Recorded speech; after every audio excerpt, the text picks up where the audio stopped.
Cumprimento a todos os meus irmãos com a paz de Jesus. Seja bem-vindo ao estudo da lição número 12, a hora da glória, a cruz e a ressurreição. Antes de começar, vamos orar. Pai querido que estás nos céus, nos introduzimos na tua presença humildemente, em oração, buscando a direção do Espírito Santo.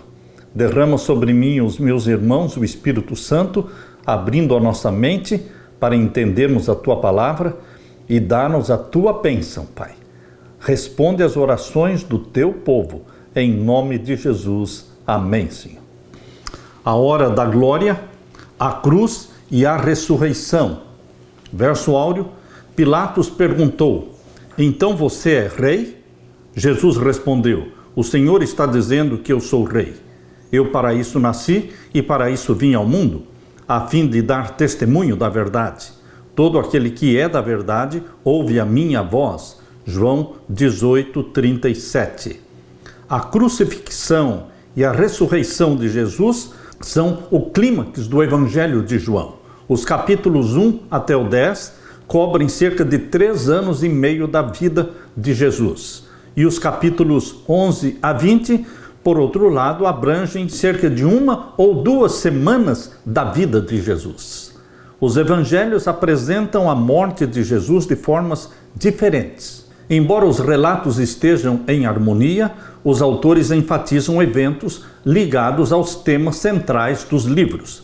Mateus enfatiza o cumprimento das Escrituras, Marcos destaca o paralelo entre o batismo de Jesus e a cruz, e Lucas concentra-se na cruz como fonte de cura e salvação. Veja, por exemplo, a história do ladrão na cruz, relatada por Lucas. João, no entanto, apresenta a cruz como a entronização de Jesus, ou seja, a glorificação de Jesus ligada ao conceito de hora mencionado no livro João 7:30, João 8:20 e João 12:27.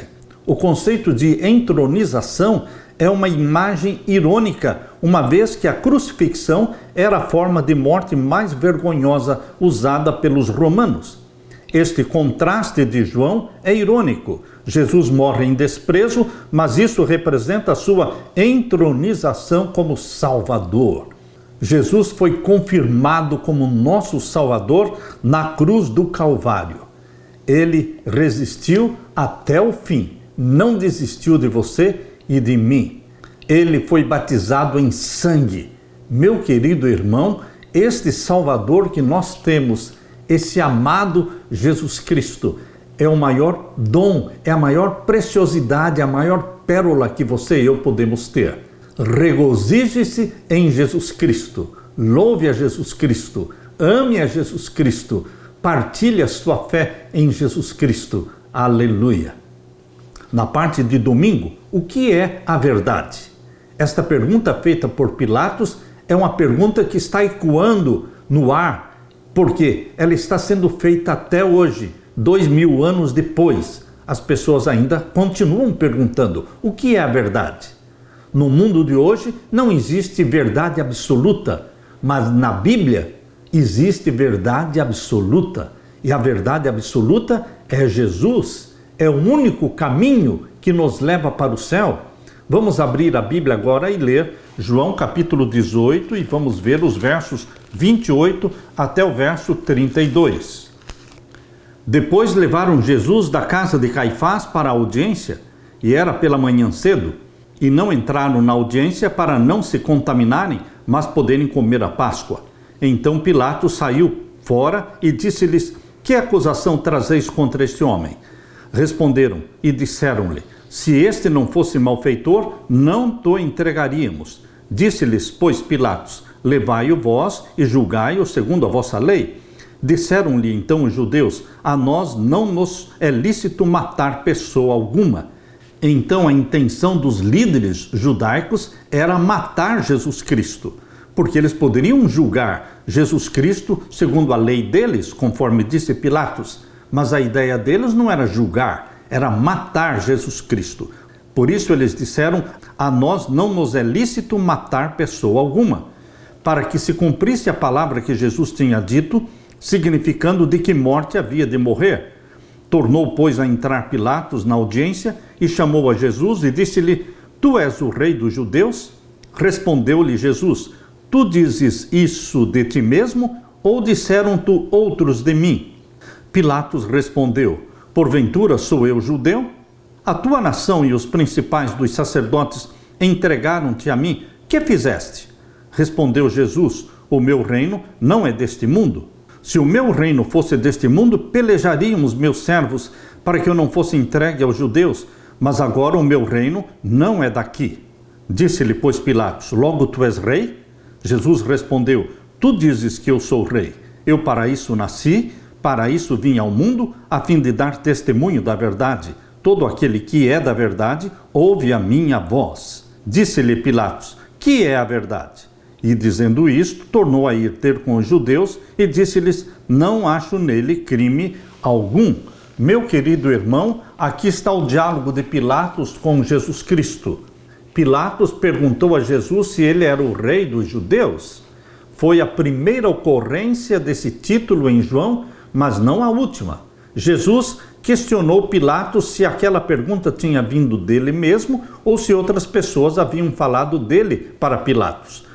A pergunta reverteu a situação contra Pilatos, indagando se ele compreendia a quem estava interrogando.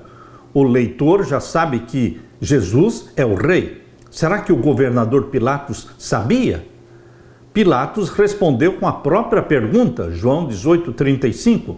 Essa foi uma evasiva enraizada na irritação pela aplicação estrita da pergunta de Jesus. Foi o primeiro passo do governador Pilatos em seu afastamento da verdade. Pilatos deixou o preconceito bloquear sua percepção. Jesus respondeu que o seu reino não era deste mundo. Pilatos então deduziu de maneira bastante perspicaz que Jesus afirmava ser rei. Isso levou à importante explicação de Jesus de que ele havia nascido para dar testemunho da verdade e que todo aquele que é da verdade ouve a sua voz. Pilatos então perguntou: o que é a verdade? Mas não esperou pela resposta. Em vez disso, saiu para tentar salvar Jesus daquela multidão. A verdade é um dos temas centrais do Evangelho de João. Como o Verbo eterno, em grego logos, Jesus é a luz e é a verdade. Isso é o oposto de trevas e erro. Cristo é cheio de graça e de verdade. A graça e a verdade vieram por meio dele, Jesus Cristo, João 1,17. João Batista deu testemunho da verdade, João 5,33. Jesus afirmou que seu Pai é verdadeiro, João 7,28. O próprio Jesus ouviu a verdade de seu Pai, João 8,40. Jesus é o caminho, a verdade e a vida, João 14,6. A palavra de Deus é a verdade, João 17,17. Ainda que tenha feito aquele questionamento, Pilatos perdeu a oportunidade de conhecer a verdade por causa do seu preconceito, de suas decisões anteriores e das pressões que ele enfrentava. Queridos, a verdade absoluta está na Bíblia. Hoje a pergunta continua sendo feita por milhares de pessoas perguntam: o que é a verdade? Em meio a mais de 42 mil igrejas cristãs, em meio a tantos que reivindicam ter a verdade, as pessoas perguntam: o que é a verdade? A verdade da Bíblia é uma verdade absoluta e nós deveremos perguntar para Jesus hoje: o que é a verdade? Será que Jesus vai nos responder? Sim, Jesus nos responde o que é a verdade. Em João capítulo 14 e o verso 6, Jesus diz: eu sou o caminho, a verdade e a vida. Ninguém vem ao Pai senão por mim. Não adianta o Papa estar criando uma religião mundial, unindo o islamismo com o judaísmo e o cristianismo. Queridos, a verdade é absoluta. Só Jesus salva. Para ir para o céu, você tem que seguir o caminho que se chama Jesus Cristo. Não há outro nome dado entre os homens pelo qual podemos ser salvos. Atos 4:12. Somente o nome santo e venerável de Jesus. Jesus é a verdade. Mas o que mais a Bíblia diz ser verdade? Abra também a Bíblia em João 17:17. Aqui em João 17:17, diz: santifica-os na verdade, a tua palavra é a verdade. Jesus é a verdade porque ele é o Salvador, único Salvador. A Bíblia, a palavra de Deus, é a verdade porque é a fonte da verdade.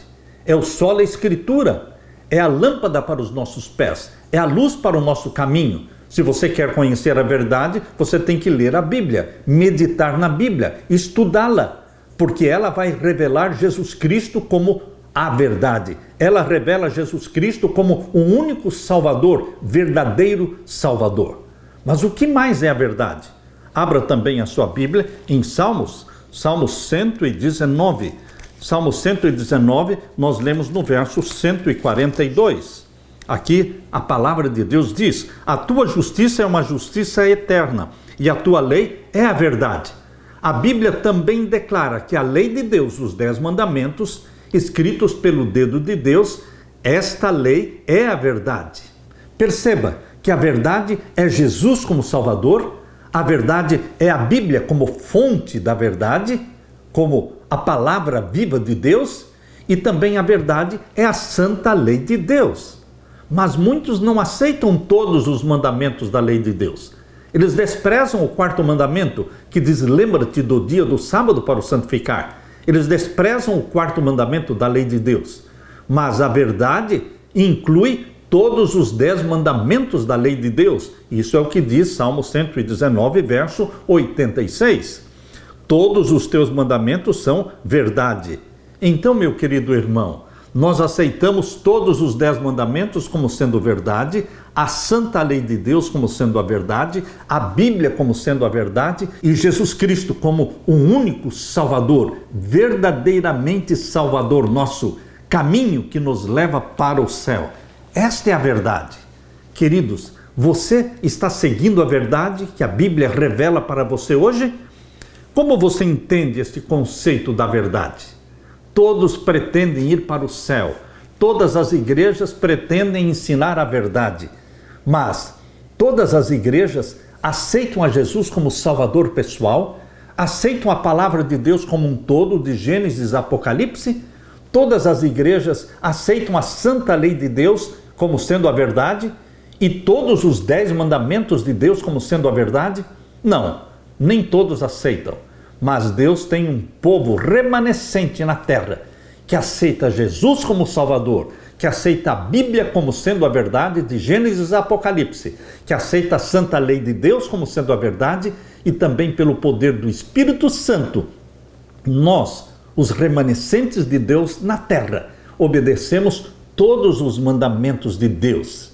E quando Jesus Cristo voltar a esta terra, e Jesus vai dizer para a sua igreja o que está em Isaías 26, verso 2: abri as portas para que entre nela a nação justa que observa a verdade.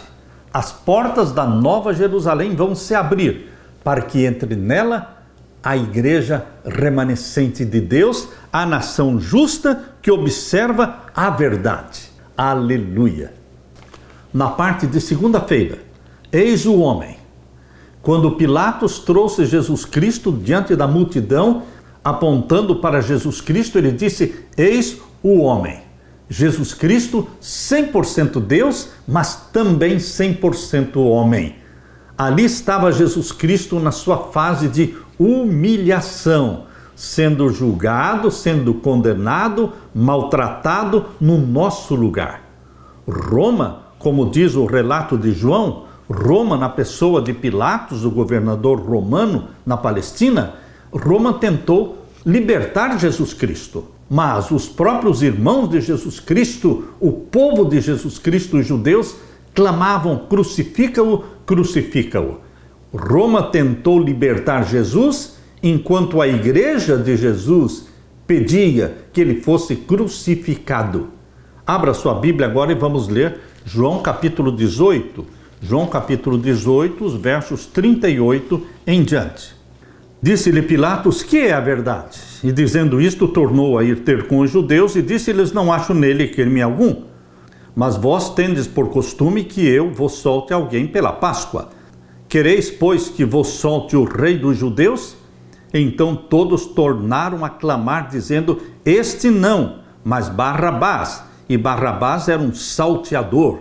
Queridos, escolheram um bandido, um ladrão, um salteador chamado Barrabás, que já tinha matado uma pessoa. Pediram para que esse fosse solto e condenaram a Jesus Cristo, o inocente Jesus.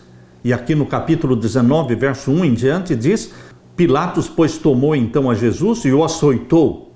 Ora, se Pilatos tinha a convicção de que Jesus era inocente, por que o açoitou? Percebam a fraqueza de Pilatos, uma fraqueza de caráter. Verso 2: E os soldados, tecendo uma coroa de espinhos, lhe a puseram sobre a cabeça e lhe vestiram uma veste de púrpura e diziam: Salve, Rei dos Judeus, e davam-lhe bofetadas. Estavam ridicularizando Jesus Cristo. E aqui diz: Então Pilatos saiu outra vez fora e disse-lhes: Eis aqui vou-lo trago fora, para que saibais que não acho nele crime algum. Saiu, pois, Jesus fora, levando a coroa de espinhos e o vestido de púrpura, e disse-lhes Pilatos: Eis aqui o homem. Pilatos não esperou que Jesus respondesse à pergunta que ele mesmo fez. Em vez disso, voltou para tentar persuadir o povo. Ao dialogar com aquelas pessoas, em vez de libertar Jesus, Pilatos colocou-o em desvantagem. Os líderes religiosos reconheceram que podiam sim manipular o governador Pilatos por meio da multidão. Então começou a zombaria e a humilhação de Jesus. Os soldados teceram uma coroa de espinhos, colocaram um manto púrpura sobre ele e o aclamaram em tom de deboche como Rei dos Judeus. Essa saudação dos soldados era semelhante à forma como cumprimentavam o imperador, mas nesse momento foi feito em forma de zombaria. Ao manipular a religiosidade do povo, Pilatos aparentava buscar um modo de libertar Jesus. Ele trouxe Jesus usando a coroa de espinhos e um manto púrpura. Nessa cena, sobre a qual João não faz comentários adicionais, Jesus usava uma falsa veste real e Pilatos disse ao povo: Eis aqui o homem. João 19, verso 5. Isso lembra as palavras de João Batista: Eis o Cordeiro de Deus que tira o pecado do mundo. João 1, 29. É irônico que o governador pagão apresentasse o Messias naquele traje diante de Israel.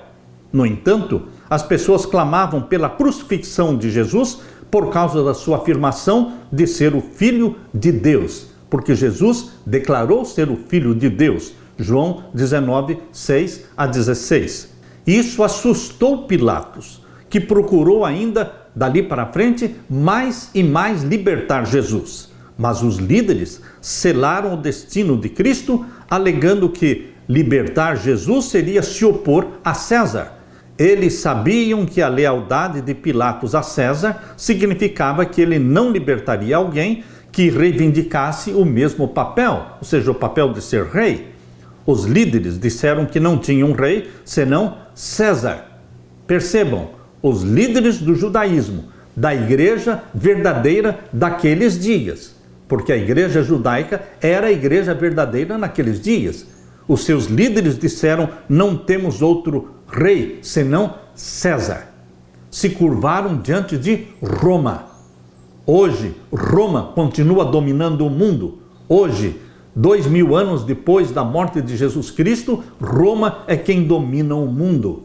E hoje todas as igrejas cristãs estão correndo para Roma, se curvando diante do poder papal, dizendo: nós não temos outro rei senão o rei de Roma. Meu querido irmão, a história está se repetindo. Que lições nós podemos aprender com isso? Meu querido irmão, a igreja hoje é tão perseguidora, é tão opressora como era naquele tempo. A igreja verdadeira daqueles dias e a igreja verdadeira dos nossos dias está se submetendo a Roma. Buscar aproximação de Roma é um retrocesso, diz Ellen White. Não podemos buscar a aproximação de Roma. Não podemos nos submeter à ONU, não podemos nos submeter à Organização Mundial da Saúde, não poderemos nos submeter à agenda maléfica chamada Agenda 2030. Qualquer aproximação de Roma é um retrocesso na vida cristã. Meu querido irmão, vamos ficar firmes, em pé, na presença de Jesus Cristo. A igreja remanescente precisa permanecer firme em Jesus, na obediência aos mandamentos de Deus e na pregação das profecias do Apocalipse. Custe o que custar, nossa lealdade é para Jesus Cristo, o Senhor da nossa vida. Aleluia! Na parte de terça-feira, está consumado. Pilatos mandou preparar uma inscrição em latim, grego e hebraico, que dizia: Jesus Nazareno, o Rei dos Judeus. Isto está em João 19, versos 17 a 22. Leia comigo o Evangelho de João, capítulo 19, a partir do verso 6. Vendo-o, pois, os principais dos sacerdotes e os servos clamaram, dizendo: Crucifica-o, crucifica-o. Disse-lhes Pilatos: Tomai-o vós e crucificai-o, porque eu nenhum crime acho nele. Responderam-lhe os judeus: Nós temos uma lei, e segundo a nossa lei deve morrer, porque se fez filho de Deus. Ele, Jesus Cristo, é filho de Deus. Ele é Deus. Meu querido irmão, como os líderes da igreja verdadeira daqueles dias, como eles estavam cegos, dominados por Satanás, não reconheceram Jesus Cristo como Messias, como Deus, como Criador dos céus e da terra. Por isso eles disseram: ele tem que morrer porque ele se fez filho de Deus. Ele é o filho de Deus.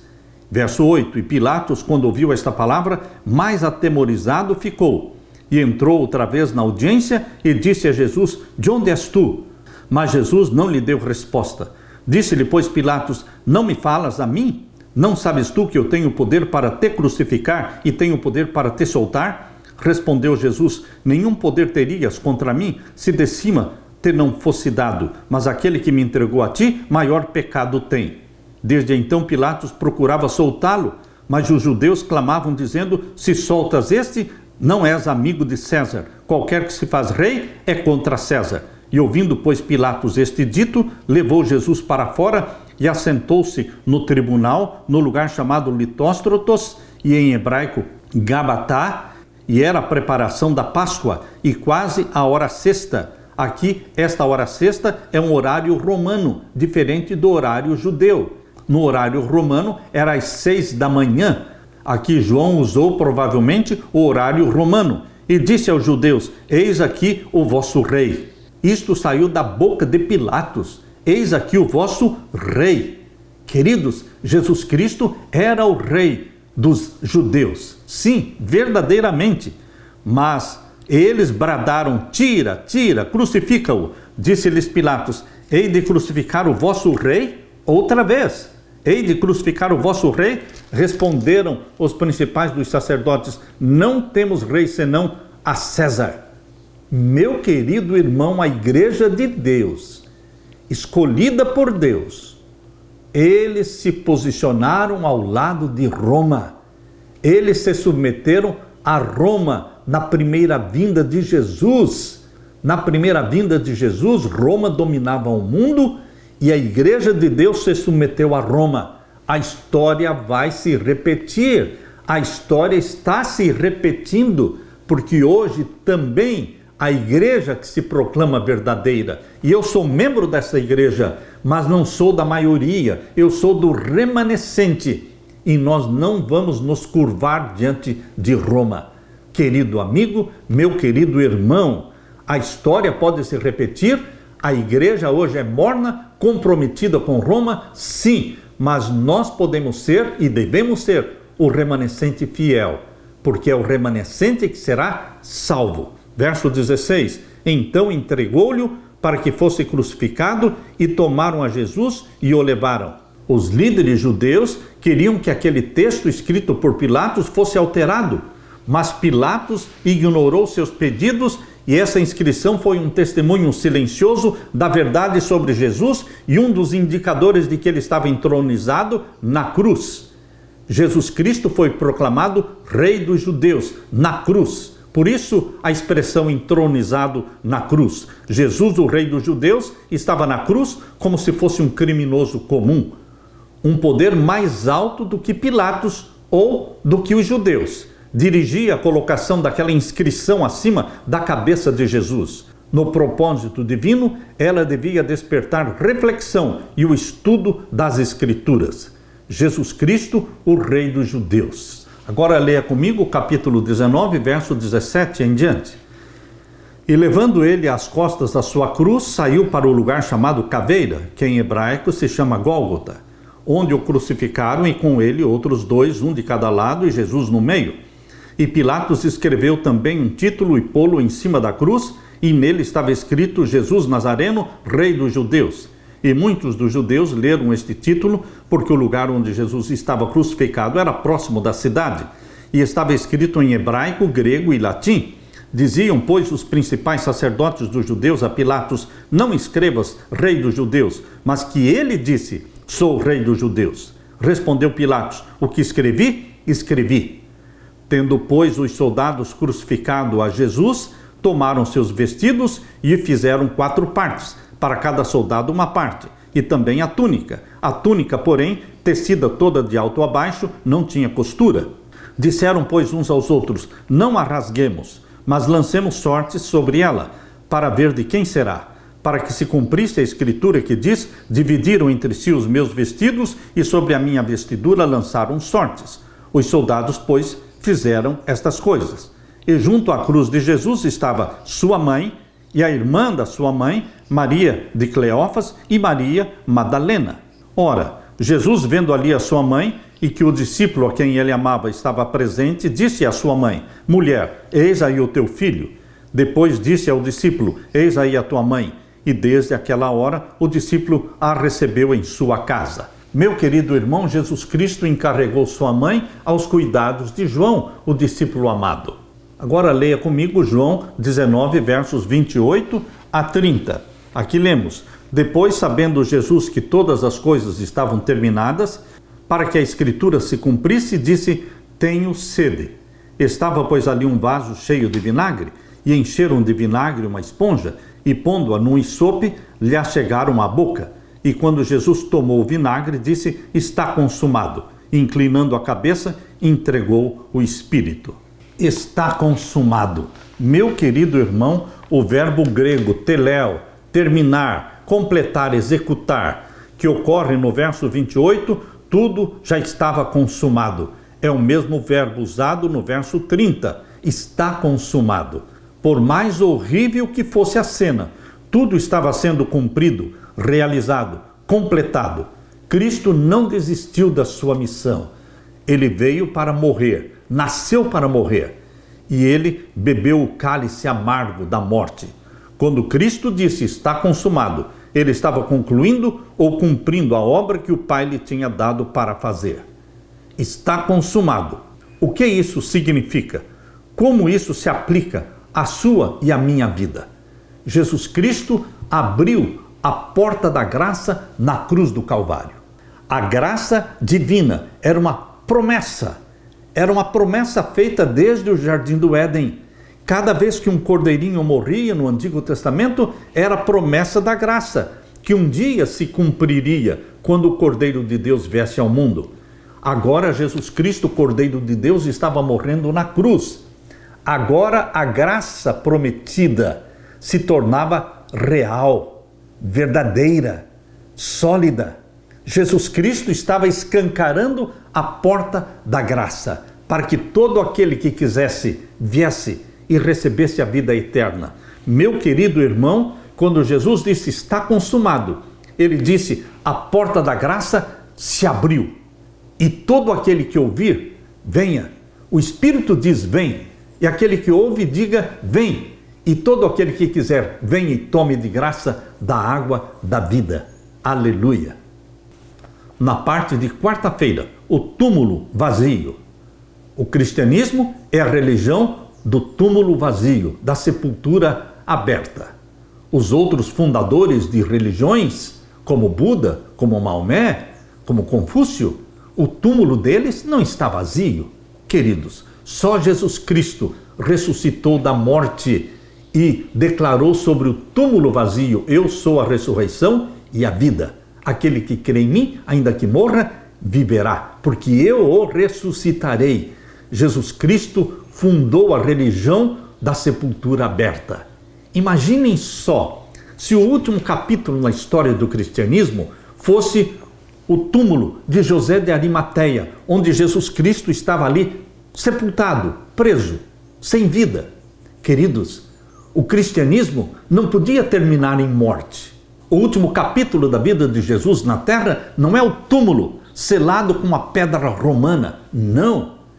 O último capítulo da vida de Jesus aqui na terra é a sepultura aberta, é o túmulo vazio. Ele já ressuscitou, ele não está aqui, disse o anjo, porque ele já ressuscitou. Nós adoramos um Deus vivo e porque ele vive, nós também viveremos. Abra sua Bíblia em João capítulo 19. João capítulo 19, vamos ver então os versos 38 a 42.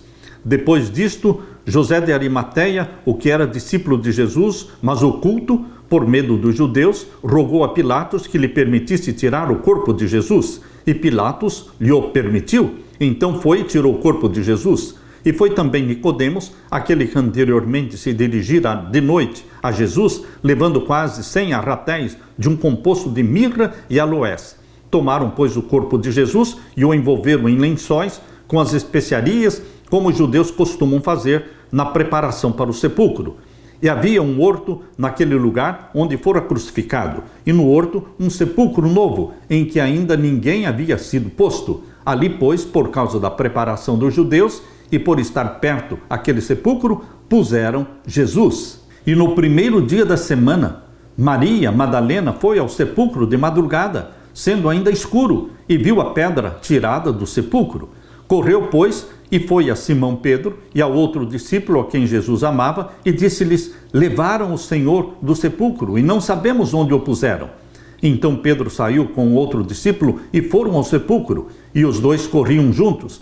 Mas o outro discípulo correu mais apressadamente do que Pedro e chegou primeiro ao sepulcro. E abaixando-se, viu no chão os lençóis, todavia não entrou. Chegou, pois, Simão Pedro, que o seguia, e entrou no sepulcro e viu no chão os lençóis, e que o lenço que tinha estado sobre a sua cabeça não estava com os lençóis, mas enrolado num lugar à parte. Jesus morreu no fim da tarde de uma sexta-feira, e ressuscitou no domingo bem cedo, antes do sol nascer. Como o sábado estava próximo, o sepultamento foi feito às pressas e não foi concluído. Por mais que amassem Jesus, seus seguidores guardavam o sábado e não foram ao túmulo durante o sábado. Depois do sábado, as mulheres compraram especiarias para levar ao túmulo no domingo. Para surpresa delas, a pedra tinha sido removida e o túmulo estava vazio. Maria Madalena chegou cedo ao túmulo. Ela correu para contar para Pedro e João o que tinha visto. Os dois homens correram para lá. João ultrapassou Pedro e chegou primeiro. Abaixando-se, viu ali caídos os lençóis, ou faixas, com os quais Jesus havia sido enrolado, mas não entrou antes que Pedro entrasse. Pedro, porém, entrou e viu as faixas de linho estendidas, mas o lenço que tinha estado sobre a cabeça de Jesus, cobrindo seu rosto, estava dobrado e separado das faixas. Lemos agora no capítulo 20 e os versos 7 ao verso 10. E que o lenço que tinha estado sobre a sua cabeça não estava com os lençóis, mas estava enrolado num lugar à parte.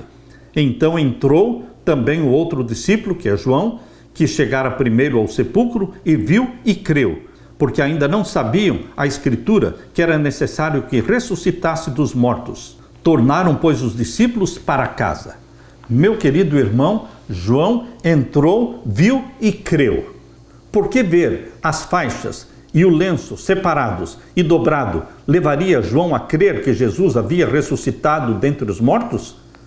Para responder a essa pergunta, é necessário refletir por que o túmulo estaria vazio. A resposta mais natural seria a ação de ladrões de túmulos.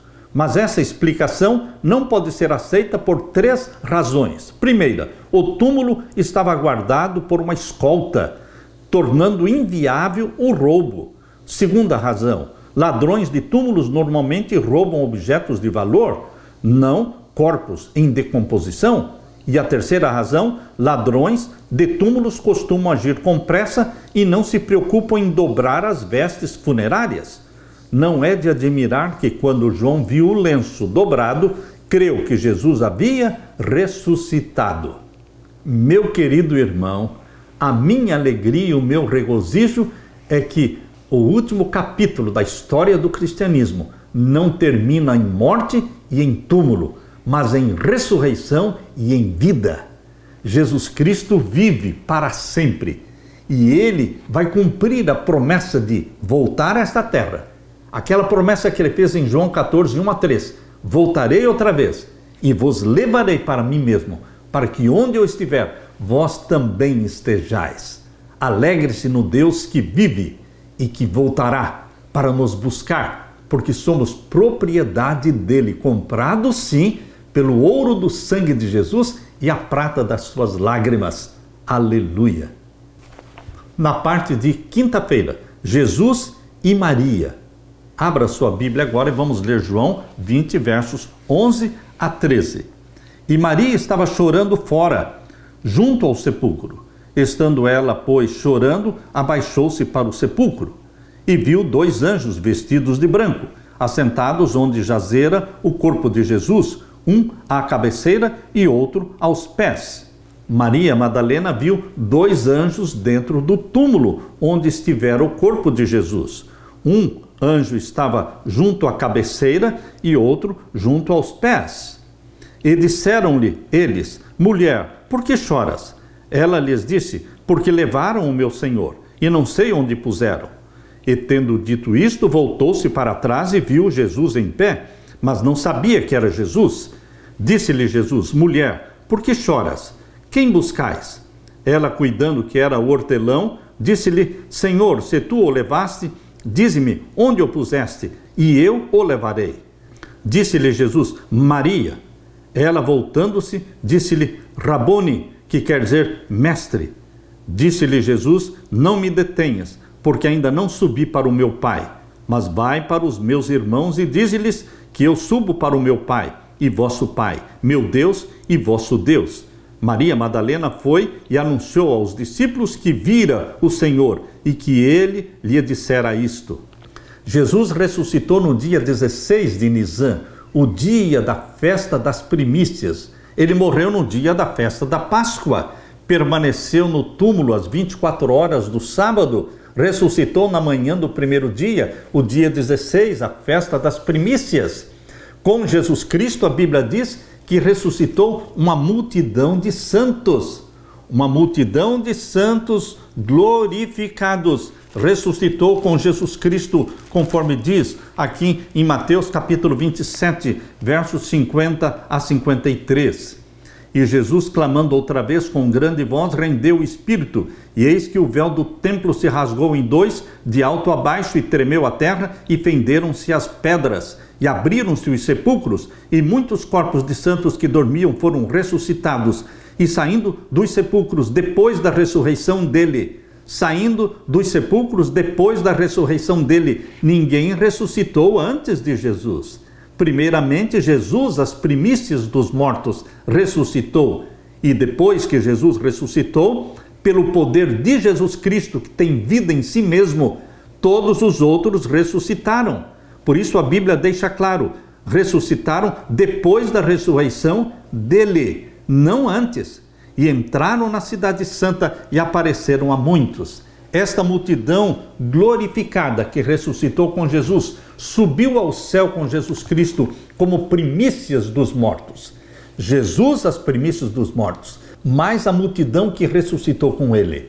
Quando ele chegou ao Pai, lá no céu, ele apresentou diante do Pai o molho das primícias. Cristo ofereceu ao Pai o molho das primícias. Por isso existia a festa das primícias no santuário terrestre, porque esta festa era profética, apontava para a ressurreição de Cristo com esta multidão que ressuscitou com ele. A ascensão de Jesus Cristo, no mesmo dia em que ele ressuscitou, foi para apresentar diante do Pai o molho movido, o molho das primícias. Agora, meu querido irmão, Jesus Cristo retorna para a terra. Retornam para a terra e aquela multidão também retornou com Jesus Cristo. Por isso a Bíblia diz que eles entraram na cidade santa e apareceram para muitos. Aquela multidão glorificada que ressuscitou com Jesus apareceu para muitos dizendo: nós ressuscitamos com ele, nós ressuscitamos com ele. Meu querido irmão, Cristo as primícias dos mortos, juntamente com esta multidão. Mas existe a seara dos mortos. Esta seara de mortos será ressuscitada na segunda vinda de Jesus. Aleluia! A Bíblia fala da seara dos mortos e da seara dos vivos, das primícias dos mortos e das primícias dos vivos. A seara dos mortos está esperando a volta de Jesus para ser ressuscitada. As primícias dos mortos já estão no céu.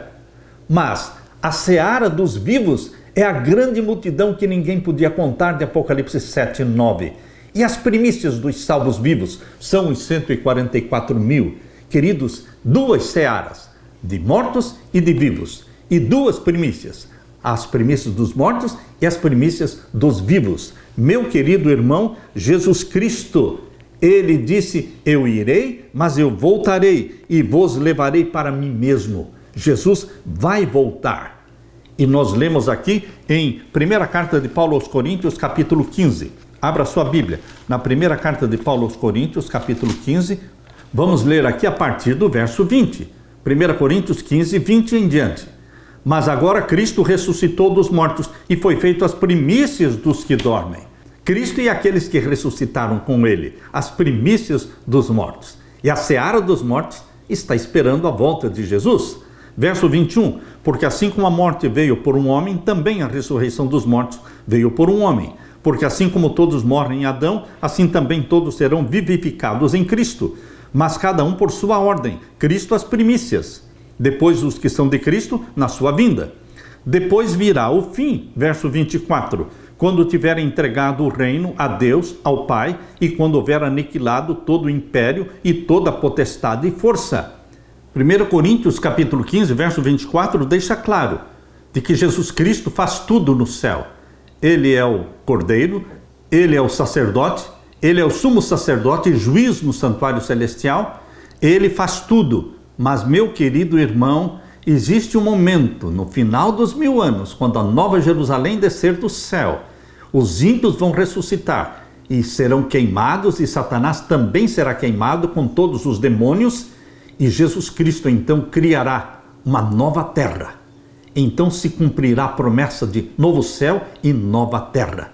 Então, depois de aniquilada a morte, destruído e queimado Satanás, então Jesus Cristo, diz aqui 1 Coríntios 15, 24, depois virá o fim, quando tiver entregado o reino a Deus o Pai. Então Jesus Cristo vai entregar o reino a Deus o Pai. Quando houver aniquilado todo o império e toda a potestade e força. Você entendeu este texto, meu querido irmão? Jesus Cristo vai assumir a posição de Adão, o segundo Adão, na frente da família humana. Porque depois de Satanás estar destruído, não mais existir, então Jesus Cristo entrega o reino ao Pai, para que o Pai reine sobre tudo e sobre todos. Por isso diz agora o verso 25, porque convém que reine até que haja posto a todos os inimigos debaixo dos seus pés. Ora, o último inimigo que há de ser aniquilado é a morte, porque todas as coisas sujeitou debaixo dos seus pés. Mas, quando diz que todas as coisas lhe estão sujeitas, claro está que se excetua aquele que lhe sujeitou todas as coisas. E quando todas as coisas lhe estiverem sujeitas, então também o mesmo Filho se sujeitará àquele que todas as coisas lhe sujeitou, para que Deus seja tudo em todos. Meu querido irmão, Jesus Cristo estará à frente da família humana e o Pai, o Deus Pai, estará administrando e governando o mundo, o universo. Meu querido irmão, Jesus Cristo se ligou a você e a mim por laços eternos. Ele é o Deus eterno e ele é um homem eterno também. Ele nunca deixará o corpo humano, mas também nunca deixará de ser Deus. Mas ele assumirá a dianteira, a liderança da família humana, como o nosso irmão mais velho, como o segundo Adão. Deus habitará conosco, o trono do Pai e do Filho estarão conosco aqui na terra. Apocalipse capítulo 22, abra sua Bíblia, capítulo 22, podemos ler então o verso 3.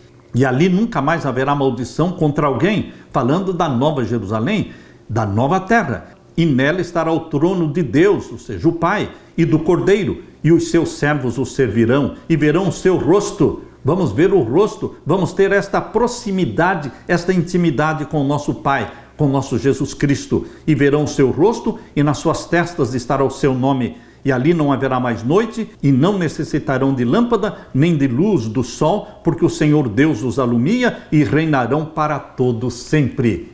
E o que você diz? Aleluia! Glória a Deus por essa bendita mensagem, por esta bendita esperança, pelo conforto de que Jesus Cristo vai voltar nos buscar e nos levará para o céu. E depois de 1000 anos no céu, vamos descer na Nova Jerusalém e Deus vai então ressuscitar os ímpios e vai queimá-los, destruí-los, e então Jesus Cristo entrega o reino ao Pai.